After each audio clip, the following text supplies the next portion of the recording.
Vijayawada government general hospital సమస్యలకు care of గా మారింది. అడుగడుగున అవినీతి నిర్లక్ష్యం జాడలే కనిపిస్తున్నాయి. ఎక్స్రే మొదలు వైద్యం వరకు ఏది అందుబాటులో ఉండదు. దీంతో రోగులకు ఇక్కట్లు తప్పడం లేదు. పేరుకే పెద్ద ఆసుపత్రి, కానీ సమస్యలు నిలయంగా మారింది విజయవాడ ప్రభుత్వ ఆసుపత్రి.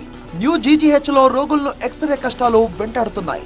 ఆసుపత్రిలో ఉన్న 2 ఎక్స్రే మిషన్లు 4 రోజులుగా పనిచేయడం లేదు.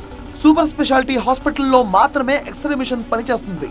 ఎక్స్రే కోసం రోజు వందలాది మంది రోగులు ఇబ్బందులు పడుతున్నా అధికారులు పట్టించుకోవడం లేదనే విమర్శలు వస్తున్నాయి. ఎక్స్రే మిషన్లు పనిచేయకపోవడంతో ఎమర్జెన్సీ ఉన్న పేషెంట్లు ప్రైవేట్ డయాగ్నోస్టిక్ సెంటర్లకు వెళ్తున్నారు. ప్రభుత్వ ఆసుపత్రిలో ఉచితంగా చేసే ఎక్స్రేల కోసం ప్రైవేట్ లో వందల రూపాయలు ఖర్చు చేయాల్సి వస్తుందని ఆవేదన వ్యక్తం చేస్తున్నారు. వెంటనే ఎక్స్రే మిషన్లు రిపేర్ చేసి అందుబాటులోకి తేవాలని డిమాండ్ చేస్తున్నారు. 2 రోజుల క్రితమే ఇదే ఆసుపత్రిలో సిబ్బంది నిర్లక్ష్యంపై అధికారులు చర్యలు తీసుకున్నారు. ఆపరేషన్ చేసి తొలగించిన మనిషి కాలును బయో వేస్ట్ రూమ్ లో వేయకుండా ఆసుపత్రి ఆవరణలోనే బయటపడేశారు. బయట ఉన్న మనిషి కాలును కుక్కలు లాక్కెళ్లి పిక్కు తిన్నాయి. దీనిపై టీవీ9 కథనానికి కలెక్టర్ స్పందించారు. బాధ్యులైన సిబ్బందిని సస్పెండ్ చేయాలని ఆదేశించారు.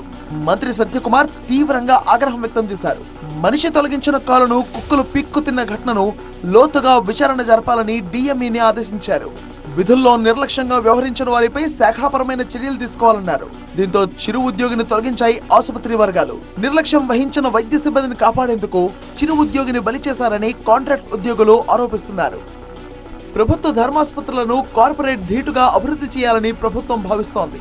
కానీ గ్రౌండ్ రియాలిటీ అందుకు భిన్నంగా ఉంది.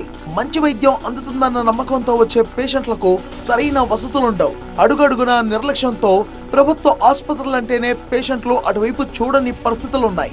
ఇప్పటికైనా జీజీహెచ్ ని వెంటాడుతున్న సమస్యల పరిష్కారంపై ఉన్నతాధికారులు దృష్టి పెడతారో లేదో చూడాలి.